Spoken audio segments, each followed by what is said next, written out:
سورہ نساء کی آیت نمبر 58 کا مفہوم یہ ہے کہ بے شک اللہ تمہیں حکم دیتا ہے کہ امانتیں اہل امانت کے سپرد کرو، اور جب لوگوں کے درمیان فیصلہ کرو تو عدل کے ساتھ فیصلہ کرو۔ یہاں سے معلوم یہ ہوتا ہے کہ ہمیں اپنی لائف میں جو بھی کام کرنا چاہیے اس کو میرٹ کو ہمیشہ مد نظر رکھنا چاہیے۔ اب آپ یہ دیکھیں کہ ہم انفرادی سطح پر اور قومی سطح پر میرٹ کو کوئی نہیں مینٹین رکھا جاتا۔ خاص طور پر ہمارے جو سرکاری محکمے ہیں ان میں میرٹ کی کوئی اتنی اہمیت نہیں ہوتی ہے۔ آپ یہ دیکھیں کہ مثلاً جو سرکاری محکمے ہیں جس میں خاص طور پر پی آئی اے ہے، پاکستان ریلوے ہے، پاکستان سٹیل ہے، اور میڈیکل کے شعبے کے جو ہاسپٹلز وغیرہ ہیں، ان سب میں جو اعلیٰ عہدیدار ہوتے ہیں وہ پسند یا ناپسند کی بنیاد پر لگائے جاتے ہیں، میرٹ کی بنیاد پر نہیں لگائے جاتے۔ اسی وجہ سے یہ تمام جو سرکاری محکمے ہیں یہ زیب و حالی کا شکار ہیں، یعنی ان میں ایڈمنسٹریشن کی بہت ساری خرابیاں پائی جاتی ہیں۔ اس کے علاوہ آپ یہ دیکھیں کہ سورہ مومنون کی آیت نمبر 8 اور سورہ معارج کی آیت نمبر 32 میں اللہ تعالیٰ کے پسندیدہ بندے کی ایک خصوصیت بیان کی گئی ہے کہ یہ وہ لوگ ہیں جو اپنی امانتوں اور وعدوں کی حفاظت کرتے ہیں،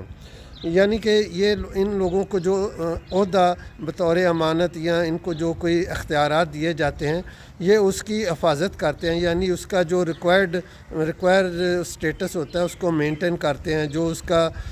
ریکوائرمنٹ ہوتی ہے اس کو پورا کرتے ہیں، اور یہ اپنے وعدوں کی حفاظت کرتے ہیں۔ وعدہ حلف کی صورت میں بھی ایک وعدہ ہوتا ہے۔ ہمارے جو کانسٹیٹیوشنل یعنی کہ جو عہدے ہوتے ہیں ان کے اوپر وعدہ حلف لیا جاتا ہے، اور وہ حلف بھی پبلکلی ہوتا ہے، اور اس میں بہت سارا لمبا چوڑا حلف نامہ پڑھ کے یہ اپنے عہدے کے ساتھ وفادار رہنے کی قسم کھاتے ہیں، لیکن پریکٹیکلی اس کے خلاف ہی ہو رہا ہوتا ہے۔ بہت ساری آپ نے اخباروں میں پڑھا ہوگا کہ ہمارے جو اعلیٰ عہدیدار ہیں وہ اپنے حلف کی پابندی بھی نہیں کرتے ہیں۔ تو اس صورت میں ہم اللہ تعالیٰ کی جو انسٹرکشنز ہیں ان کی صحیح خلاف ورزی کر رہے ہوتے ہیں، یعنی نہ تو ہم امانتیں جو ہیں ایسے لوگوں کو دیتے ہیں جو میرٹ پر آ رہے ہوتے ہیں، اور اس کے علاوہ جو لوگ امانتیں لے بھی لیتے ہیں وہ حلف اٹھانے کے باوجود بھی اپنے اس عہدے کی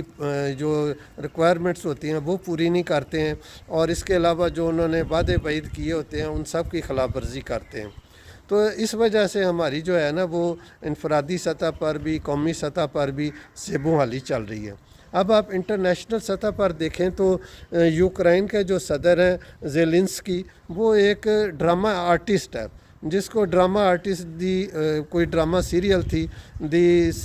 سرونٹ آف دی پبلک اس نام کی، اس کا وہ تھا مین کردار، اور اسی کو ان لوگوں نے صدر بنا دیا۔ اب اس نے اپنے پورے ملک کو آگ میں جھونکا ہوا ہے، اور مور دین 75% وہ ملک تباہ برباد ہو چکا ہوا ہے۔ تو جب میرٹ کے خلاف ایسے لوگوں کو ایسے عہدے دیے جائیں گے جن کے وہ قابل ہی نہیں ہیں، یعنی ایک میڈیکل یا ہاسپٹل کا انچارج ایسے شخص کو بنایا جائے گا جو MBBS بھی نہیں ہے، جس نے میڈیکل کا جس کو پتہ ہی نہیں ہے، اسی طرح باقی شعبوں میں بھی یہی حالات ہیں، تو وہ پھر ظاہرہ خانہ خراب ہی کرے گا، اور کیا کرنا ہے۔ تو اس لیے ہمیں چاہیے کہ ہم میرٹ کو جو ہے نا وہ ہمیشہ